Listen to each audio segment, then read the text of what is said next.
What's up everybody? ዛሬ ቪዲዮአችን how to study smart but not hard በሚል ታይትል ተገናኝተናል።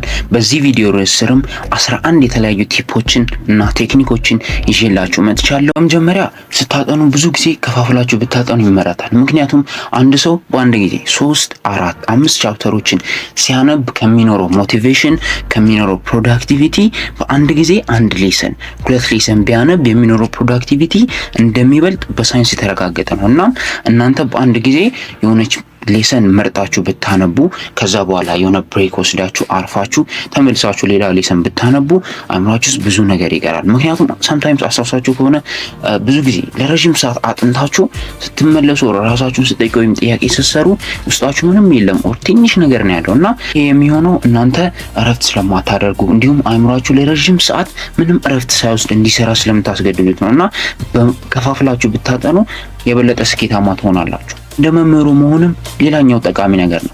እንደ መምህሩ እንዴት ነው የምትሆኑ? አንደኛ ስታጠኑ ኮር የሆኑ ቦታዎች ላይ ፎከስ አድርጉ። መጽሐፋችሁ ላይ ያለውም ሁሉም ቦታ ቴስተብል አይደለም።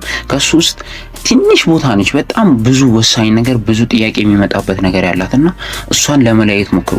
እሷ እንዴት ነው የምለዩት? አንደኛ ከዚህ በፊት ፈተናዎችን በመስራት የተለያዩ የኦንላይን ኤግዛሞችን ምናምን በማየት ሌላኛው ደግሞ ራሱ መምህሩን በመጠየቅ ወይም ደግሞ መጽሐፋችሁ መጀመሪያ ላይ after this lesson you should be able to ምናምን learning competencies ምናምን ብለዋልና እነሱን አይታችሁ ወሳኝ ቦታውን አውቃችሁ እሱ ላይ በደንብ ፎከስ ማድረግ። ሌላኛው ራሳችሁን እንደ መምህር አስባችሁ ሌላ ሰው ማስተማር። የምታስተምሩት የምታስጠኑት የምታስረዱት ሰው ካጣችሁ እንኳን ቤት ውስጥ ያለ የሆነ አሻንጉሊት ነገር ኦር ኢማጂን አድርጋችሁ እናንተ የሆነ ሰው እያስረዳችሁ እንደሆነ ለማስረዳት ሞክሩ። ሌላኛው ደግሞ ራሳችሁን ጥያቄ መጠየቅ፣ እንደ አስተማሪ ሆናችሁ ጥያቄ ለመጠየቅ መሞከር። እነዚህ ነገሮች ስታደርጉ የምታጠኑት ነገር የበለጠ ፕሮዳክቲቭ እንደገና ደግሞ እውቀታችሁ ሶሊድ ይሆናል። እኛው የምናገኘው ኤስኪዩስሪያር የሚባለው የማጥኛ መንገድ ነው።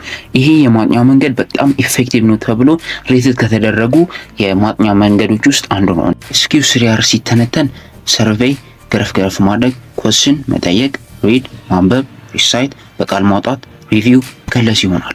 እነዚህ የተጠቀሱት ቃላት የሚገልጹትን ተግባር በኦርደር ካከናወናችሁ ስኬታማ ትሆናላችሁ። ሞር ዲቴል ስለዚህ ቴክኒክ ከፈለጋችሁ ሰፕሬት ቪዲዮ አለ እኔ የሰራሁት እና ከላይ ዲሽ ጋር የሆነ ጽሁፍ አልመጣችላችሁም እሱን ነክታችሁ ማየት ትችላላችሁ፣ ወይም ዲስክሪፕሽን ቦክስ ውስጥ ላይ አስቀምጥላችኋለሁ ገብታችሁ እዩት። እጅግ ጠቃሚ የሆኑ 7 የተለያዩ ተጨማሪ ቲፖች ስላልተነኩ አሁንም እስከ መጨረሻው ድረስ አብራችሁን ቆዩ፣ የትም እንዳትሄዱ። በመቀጠል የምናገኘው ቲፕ ስፔስ ሬፒቲሽን ይባላል።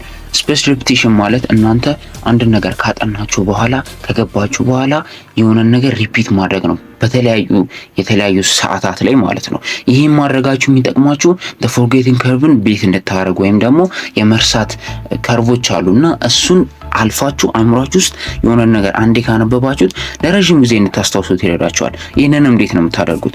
አንድ ነገር ካጠናችሁ በኋላ ከጨረሳችሁ በኋላ ማለት ነው ከ10 ከ20 ደቂቃ በኋላ ደግማችሁ ብታስታውሱት፣ ከዛ ደግሞ ከ3 ሰዓት ከ5 ሰዓት በኋላ ብታስታውሱት፣ ቀጥሎ ደግሞ ከአንድ ቀን በኋላ ከዛ ከ3 ቀን በኋላ ከዛ ከሳምንት ከወር በኋላ ያላችሁ ብታስታውሱት ለናሽናል ኤግዛም ረጅም ጊዜ ቆይታችሁ ለምትፈተኑት ለፋይናላችሁ ለምናምን ለማስታወስ አሪፍ ይሆናችኋል። ምክንያቱም አንድ ጊዜ ለሚዲያ ያጠናችሁትን ነገር ለፋይናልም እንደ አዲስ አታነቡትም። እንደዚህ ሪፒት የምታደርጉ አንብቡ፣ ከዛ በቃል አውጡ።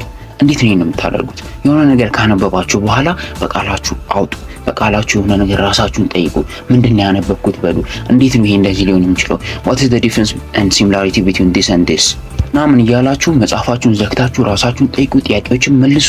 ይሄን ማድረጋችሁ በጣም ኢፌክቲቭ የሆነ የጥናት ዘዴ እንድትጠቀሙና ስኬታማ እንድትሆኑ ይረዳችኋል። ነገሮችን አሶሺየት የማታደርጉ ከሆነ ወይም ደግሞ የማታገናኙ ከሆነ አንድ ላይ የማታያይዙ ከሆነ የመርሳት ቻንሳችሁ በጣም ትልቅ ነው የሚሆነው እና የሆነን ነገር በደንብ ማስታወስ ከፈለጋችሁ ከሆነ ነገር ጋር ሪሌት አድርጉት፣ እናንተ ከማትረሱት ነገር ጋር። ለምሳሌ አሁን ማትስ መጽሐፍ ላይ 10ኛ ክፍል አካባቢ ስለ ሳይን ኮሳይን ምናምን ስትማሩ በዚህኛው ኳድራንት ይሄንኛው ፖዚቲቭ ነው፣ በዚህኛው እንደዚህ ነው ምናምን ብላችሁ ትማራላችሁ እና እሱን ሜሞራይዝ ለማድረግ ከምትቸገሩ በቀላሉ ኦል ስቱደንትስ ቴክ ኮካ ኮላ ብላችሁ ብትይዙት ኦል ስቱደንትስ ቴክ ኮካ ኮላ which means ኦል የምትለው ሁሉም ፈርስት ኳድራንት ላይ ፖዚቲቭ ናቸው። ስቱደንትስ የሚለው በኤስ ስለሚጀምር ሳይን የኳድራንት 2 ላይ ፖዚቲቭ የሆነው ነው። ቴክ ቲ ስለሆነ ታን ኦር ታንጀንት ፋንክሽን ኳድራንት 3 ፖዚቲቭ ነው፣ እንዲሁም ኮካኮላ ኮስ በፎርዝ ኳድራንት ፖዚቲቭ ነው ብላችሁ በቀላሉ ለመያዝ ይረዳችኋል።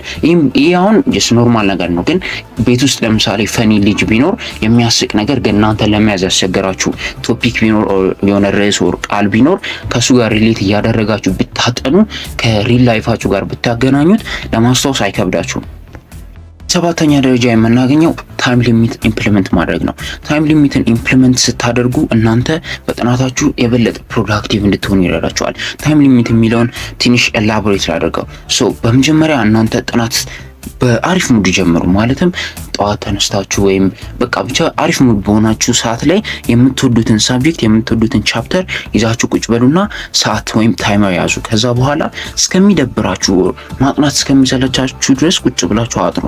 ያቺ ሰዓት እናንተ በጣም ፕሮዳክቲቭ የምትሆኑባት ታይም ሌንግዝ ነች ወይም ደግሞ ታይም ፔሪድ ነች እና በዛች ፔሪድ ውስጥ እናንተ በጣም ፕሮዳክቲቭ ናችሁ ማለት ነው። ስለዚህ እሷን ትይዙና ለእያንዳንዱ ትምህርት ለየሆነ ሴክሽን እሷን ታይም ፔሪድ ድረስ ቁጭ ብላችሁ ታነባላችሁ። እሷ ታይም ፔሪድ ስታበቃ ሄዳችሁ የሆነ ደስ የሚላችሁ ነገር ሙቪ ማየት ሊሆን ይችላል፣ ኦር ዘፈን መስማት ወይም የሆነ ደስ የሚላችሁን ቲክቶከር ማየት ኦር ዋትኤቨር ብቻ እነሱን ነገሮች ማድረግ ትችላላችሁ። ሌላኛው ደግሞ ፈተናችሁ ነገ እንደሆነ ዛሬ እንደሆነ አሳይመንት የምታስገቡት ተነገ ወዲያ እንደሆነ አድርጋችሁ ብትሰሩ እናንተ የበለጠ ፕሮዳክቲቭ ትሆናላችሁ። ምክንያቱም ሞቲቬትድ ትሆናላችሁ የበለጠ ዳን ከወር በኋላ ነው ቢባል ፕሮክራስቲኔት እያደረጋችሁ ታስጠጉታላችሁ። አሁን ግን ነገ ነው ብላችሁ ስለምታስቡ እንደ ነገ ታጠናላችሁ። ስለዚህ በአንድ ጊዜ ብዙ ነገር ማከናወን ትችላላችሁ ማለት ነው። እንቻለሁ ለማለት አታጥኑ። አንድ ነገር ያጠናችሁ ሜቢ 10 ደቂቃ ሊሆን ይችላል ከጀመራችሁ 11ኛው ደቂቃ ላይ ከደበራችሁ ትታችሁ ተነሱና ራሳችሁ ሪፍሬሽ አድርጋችሁ ለቀቅ ብላችሁ ተመልሳችሁ ደግማችሁ ብታጠኑት የበለጠ ፕሮዳክቲቭ ትሆናላችሁ እንጂ ዝም ብላችሁ ወር መጽሐፉን ከፍታችሁ ቁጭ ስላላችሁ ምንም ነገር ጭንቅላታችሁ ውስጥ አይኖርም። አንድ ነገር ካልገባችሁ ወይም አንደርስታንድ ካላደረጋችሁት እናንተ የሆነ ያህል ሰዓት ልፉበት። ከዛ ካልቻላችሁ ግን አትፍሩ፣ ሄዳችሁ የሆነ ሰው ጠይቁ ያስረዳችኋል፣ ኦር መምህራችሁን ጠይቁ እንዲያስረዷችሁ። እንደገና ደግሞ ዩቲዩብ ላይ ሄዳችሁ የተለያዩ ሰዎች ሲያስተምሩ ቼክ ማድረግ ትችላላችሁ። አንደኛው ቪዲዮ ባይገባችሁ በሌላኛው፣ ምክንያቱም በተለያየ መንገድ ሰዎች ሲያስረዷችሁ የተሻለ አንደርስታንዲንግ ይኖራችኋል ስለዛ ነገር። ወይም ደግሞ የተለያዩ ሪሶርሶችን ሪፈር ማድረግ የተለያዩ መጽሐፎችን ብታዩ የበለጠ አንደርስታንድ ታደርጉታላችሁ። አንድ ነገር ሚሞራይዝ ማድረግ ካለባችሁ ሁሉንም ሴንሶቻችሁን ብታካትቱ የበለጠ ፕሮዳክቲቭ ትሆናላችሁ። ማለትም እየጻፋችሁ እያወራችሁ እንደገና እያነበባችሁ ምናምን ቢሆን የበለጠ የማስታወስ ቻንሳችሁ በጣም አሪፍ ይሆናል።